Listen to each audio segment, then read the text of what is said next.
اللہ تعالیٰ کا فضل و کرم ہے کہ اسلامی سال کا آخری اور انتہائی بابرکت مہینہ یعنی ذوالحجہ کا مہینہ شروع ہو چکا ہے۔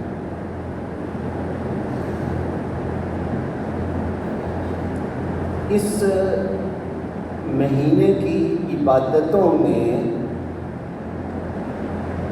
دو چیزیں بہت نمایاں ہیں۔ ایک قربانی ہے جو ہم سب اپنی اپنی جگہوں پر اپنے اپنے علاقوں میں اپنے اپنے شہروں میں اپنے اپنے دیہاتوں میں کرتے ہیں، اور اس سے بڑی عبادت بیت اللہ الحرام کا حج ہے، جو کچھ خوش قسمت مسلمان اس پاک سرزمین اور پاک خطے میں جا کر ادا کرتے ہیں۔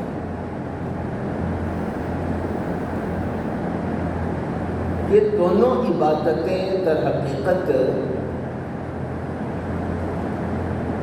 ملت ابراہیم کے دو اہم حصے، ایک کو اللہ جل جلالہ نے ایک جگہ کے ساتھ مخصوص کر دیا ہے، اور دوسری عبادت کو اللہ تعالیٰ نے پوری سرزمین کے لیے متعین فرما دی۔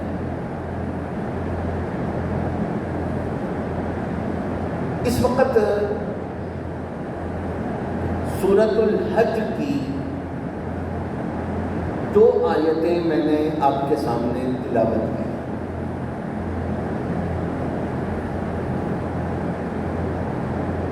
اس آیت سے یا ان آیتوں سے پہلے اور بعد میں حج اور حج کی قربانی کے کچھ اعمال کا ذکر ہو رہا ہے، اور یہی بات عام قربانی پر بھی منطبق ہوتی ہے۔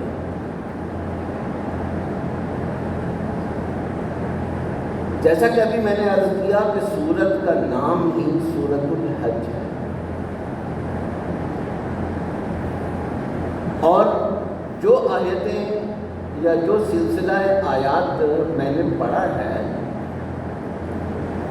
اس سلسلے کا آغاز یہاں سے ہوتا ہے کہ وَإِذْ بَوَّأْنَا لِإِبْرَاهِيمَ مَكَانَ الْبَيْتِ، کہ ہم نے حضرت ابراہیم علیہ السلام کے لیے اور ان کی ایک نسل کے لیے بیت اللہ والی جگہ کو متعین کیا، اور یہ بتایا کہ کیسے ابراہیم علیہ السلام نے بیت اللہ کی تعمیر کی، اور پھر اللہ کی طرف سے حکم ملا کہ وَأَذِّن فِي النَّاسِ بِالْحَجِّ، کہ اللہ کا گھر بن گیا ہے، اب اللہ چاہتے ہیں کہ میں میزبان بنوں اور میرے مومن بندے میرے مہمان بن کر میرے گھر آئیں، اور میں ان کو نوازوں، ان کو اپنا قرب عطا کروں، ان کو اپنی رضا عطا کروں، ان کو ان کی مانگی ہوئی چیزیں عطا کرے، ان کی دعاؤں کو قبول کرے، ان کو میں اپنا بناؤں۔ احادیث مبارکہ میں آتا ہے کہ حج کرنے والا یا عمرہ کرنے والا یہ اللہ کا مہمان ہے۔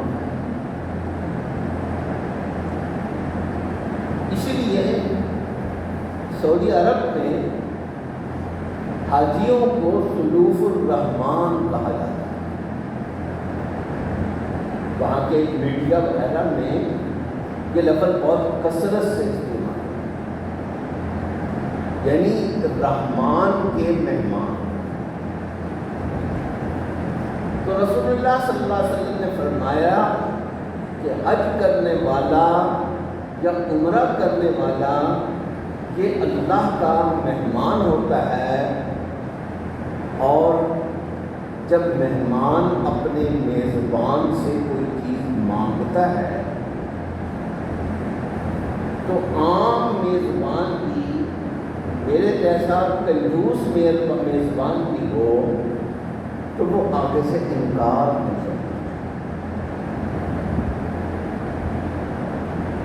میں انکار کروں گا دو وجہ سے، یا تو خدا نخواستہ کنجوسی کی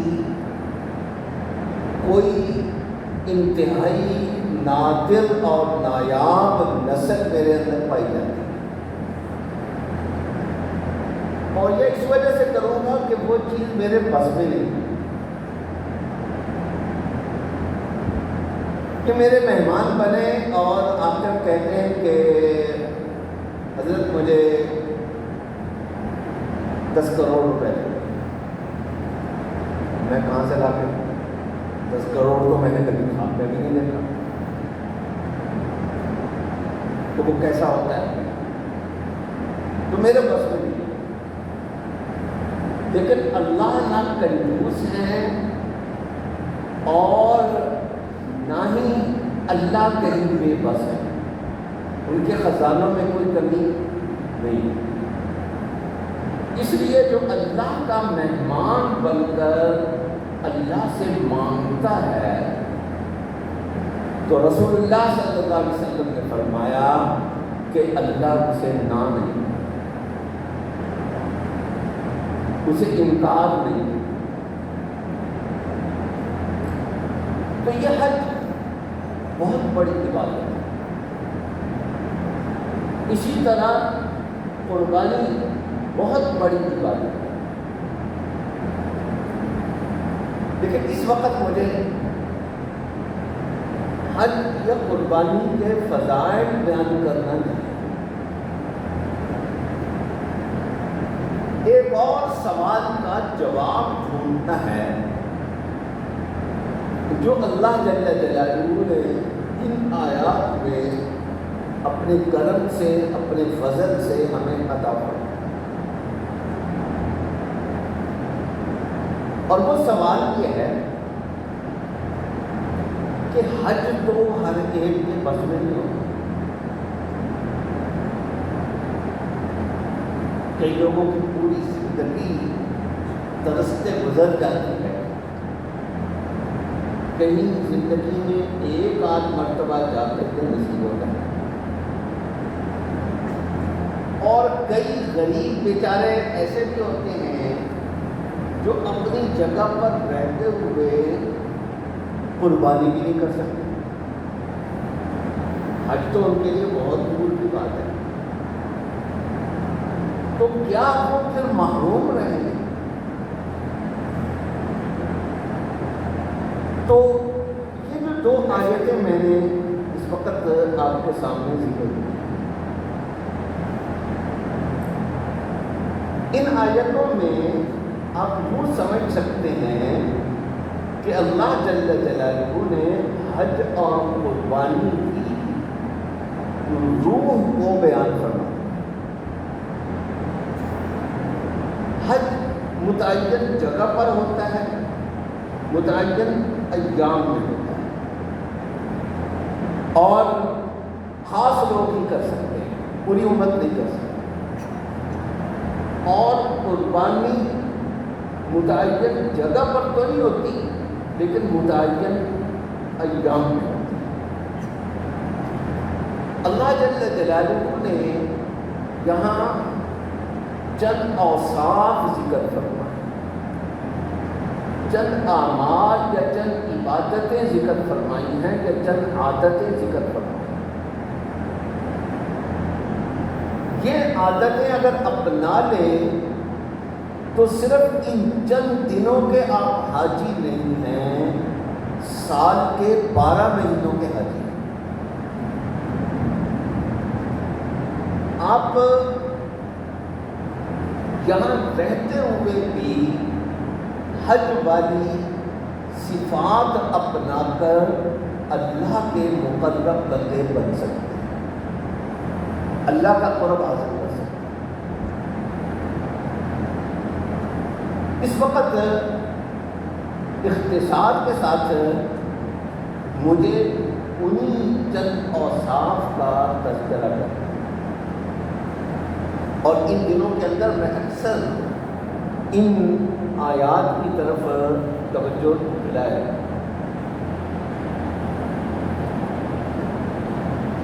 اللہ جل جلالہ نے فرمایا، میں بات کو ذرا مختصر کر رہا ہوں، آیتوں کے کچھ حصے چھوڑ کہ سب سے پہلی بات تو یہ ہے کہ فَإِلَٰهُكُمْ إِلَٰهٌ وَاحِدٌ فَلَهُ أَسْلِمُوا، تمہارا خدا صرف ایک ہے، ایک خدا ہے، لہذا اسی کے سامنے تم نے اپنے آپ کو سرنڈر کرنا ہے، سر تسلیم ہم کرنا۔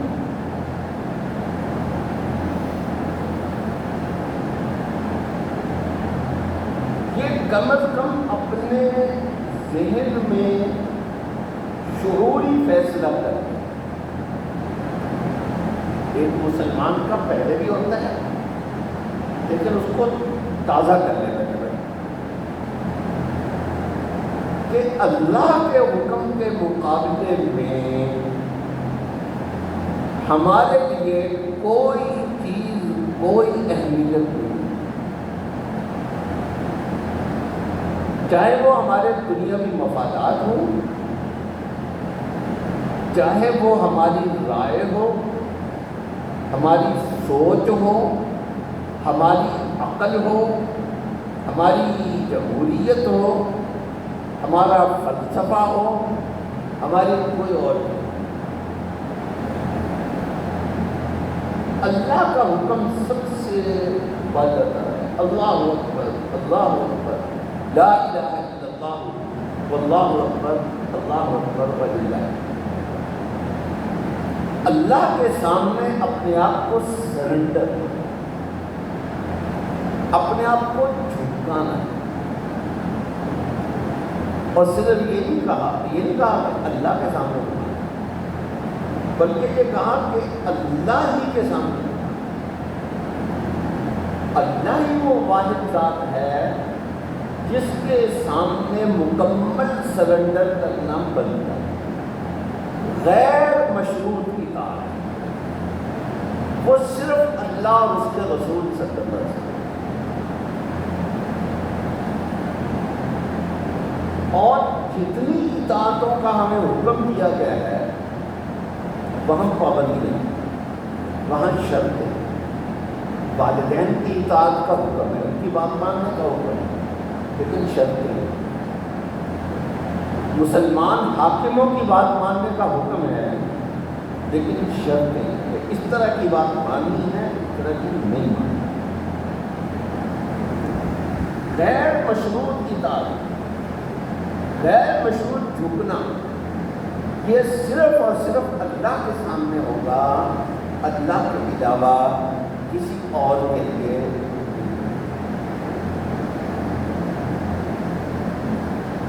دوسری بات،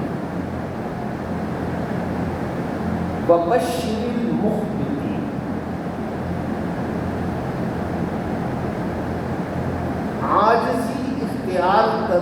والوں کو خوشخبری سنا دی.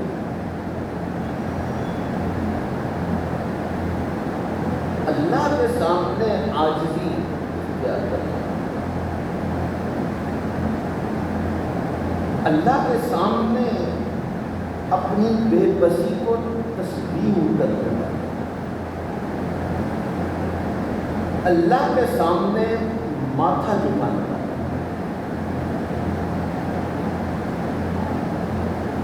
اللہ کے سامنے تواضع اختیار کرنا. اور جو اللہ کے سامنے عاجز ہوتا ہے وہ یاد رکھے وہ اللہ کے بندوں کے سامنے بھی عاجز ہے، اکڑ نہیں ہوتی. بندوں کے ساتھ انکساری کا معاملہ کرنا، عاجزی کا معاملہ کرنا، بندوں کے ساتھ معاملے میں اکڑ فو آدمی کے اندر نہ ہو. اس کو بھی حدیث میں یوں کہا گیا ہے من تواضع للہ، یہ بھی اللہ کے آگے جھکنے کا ایک نتیجہ ہے. رسول اللہ صلی اللہ علیہ وسلم کی پوری زندگی دیکھیں، صحابہ نے تصویر کی کہ کس طرح ایک غریب سے غریب بندے کے سامنے بھی آپ اسی طرح ہوتے تھے جس طرح آپ کسی بڑے سے بڑے سردار کو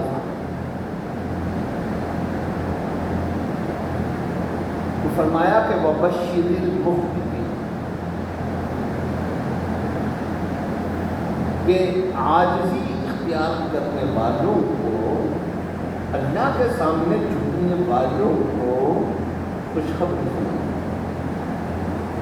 کس چیز کی خوشخبری؟ اس کا نام نہیں ہے، اس کے بارے میں نہیں بتایا. اس لیے کہ وہ اتنا زیادہ ہے کہ اگر وہ بتانے لگ گئے تو بات بہت لمبی ہو جائے. یہ مخبتین اللہ کے سامنے جھکنے والے کون ہیں؟ فرمایا کہ پہلی چیز تو یہ ہے کہ الذین اذا ذکر اللہ وجلت قلوبہم، ان کا اپنے رب سے تعلق اس نوعیت کا ہے. اپنے رب کی عظمت ان کے دل میں اتنی ہوتی ہے، اپنے رب کی محبت ان کے دل میں اتنی ہوتی ہے کہ جب اللہ کا تذکرہ ہوتا ہے، اللہ کا نام لیا جاتا ہے، اللہ کا ذکر ہوتا ہے تو ان کے دل کانپ جاتا ہے.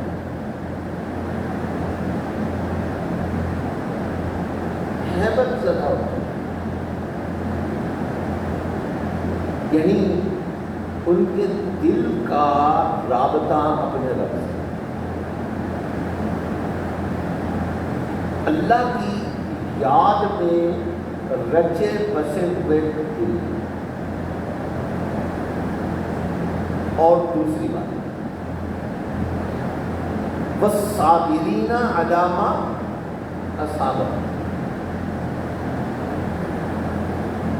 یہ زندگی، دنیا کی یہ زندگی نشیب و فراز کا نام، کبھی راحت و آرام عیش کی زندگی اور کبھی غموں کی زندگی. زندگی کے اس سفر میں پھول بھی ہیں، کانٹے بھی ہیں. زندگی کے اس سفر میں دھوپ بھی ہے، چھاؤں بھی ہے. زندگی کے اس سفر میں ہموار راستے بھی ہیں، کٹھن راستے ہیں. تمہیں اس زندگی کے اندر مشکل وقت دیکھنے پڑیں گے، دکھ سہنے پڑیں گے، کیونکہ آنے جانے ہر ایک پہ آئے، اللہ کے نبیوں پر آئے، تو بس یہ ہے کہ اس زندگی کی دھوپ چھاؤں حوصلے اور ہمت کے ساتھ گزاریں، ہمت نہیں ہارنی، حوصلہ نہیں چھوڑنا، اور یہ زندگی کا سفر جیسے کیسے حالات ہیں حوصلے کے ساتھ ہمت کے ساتھ چلیں۔ وہ محاورہ ہے نا، کہا جاتا ہے ہمت مردہ مدد ہوتا ہے۔ جب انسان مردانہ ہمت دکھاتا ہے تو اللہ کی مدد بھی ملتی ہے۔ اللہ دیکھتے ہیں کہ یہ خود کچھ کرتا ہے نہیں کرتا ہے، اگر خود کچھ کرنے کے لیے تیار نہیں ہے تو پھر ظاہر ہے کہ اللہ بھی اس کی مدد کرے۔ تو پہلی بات اللہ کی یاد دل میں رکھیے، اور دوسرا کہ زندگی کے اچھے برے حالات میں کبھی حوصلہ اور ہمت نہیں۔ اور تیسری بات بالمقیم الصلاۃ، نماز کی بات یہاں سے شروع کی تھی کہ حاجی جو ہوتا ہے یا عمرہ کرنے والا وہ اللہ کا مہمان ہے، کیونکہ اللہ کے گھر آیا۔ اللہ کا بڑا گھر تو وہی ہے، لیکن ہر کوئی اللہ کو پتہ ہے کہ ہر کوئی وہاں جا نہیں سکتا، اور سارے چلے جائیں تو رش اتنا پڑے گا کہ سنبھالا نہیں جائے گا۔ تو اللہ نے حکم کیا ہے کہ ہر جگہ میرا گھر بنا دو، میرے گھر کی شاخ بنا دو۔ تو آپ اللہ کی مسجد میں آ گئے تو بھی آپ اللہ کے مہمان، تو اس گھر میں نہ صحیح، اس گھر میں مہمان تو یہاں بھی آپ اللہ کے بن گئے۔ یہ اللہ کا مہمان خانہ ہے یہ مسجد، اس میں جو ہی داخل ہوئے اللہ مفتح لی ابواب رحمتی، اپنی رحمت کے دروازے میرے لیے کھول دیے۔ یہ دعا پڑھ کر داخل ہوئے، اب ایسے بھی داخل ہو گئے تو آپ اللہ کے مہمان ہیں۔ اور چوتھی بات یہ کہی کہ وَمِمَّا رَزَقْنَاهُمْ يُنْفِقُونَ، جو ہم نے دیا ہے اس کا کچھ حصہ، سارا کچھ حصہ وہ خرچ کرتے ہیں۔ تو آپ نے اللہ کی یاد کی روٹین بنائی۔ شیخ عبد القادر جیلانی، خواجہ معین الدین اجمیری کے درجے کی نہ صحیح، جس درجے کی صحیح اللہ کی یاد کی روٹین بنائی، اور اپنے مزاج میں تحمل، برداشت، حوصلہ، ہمت پیدا کریں۔ نماز کی پابندی کو اپنائیں،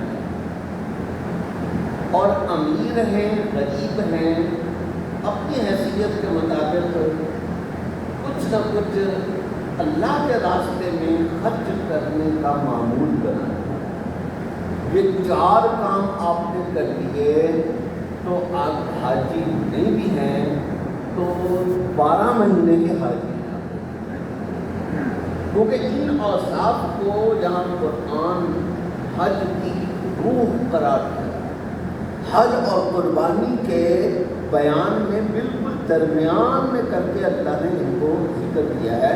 اللہ تعالی ہمیں عمل کرنے کی توفیق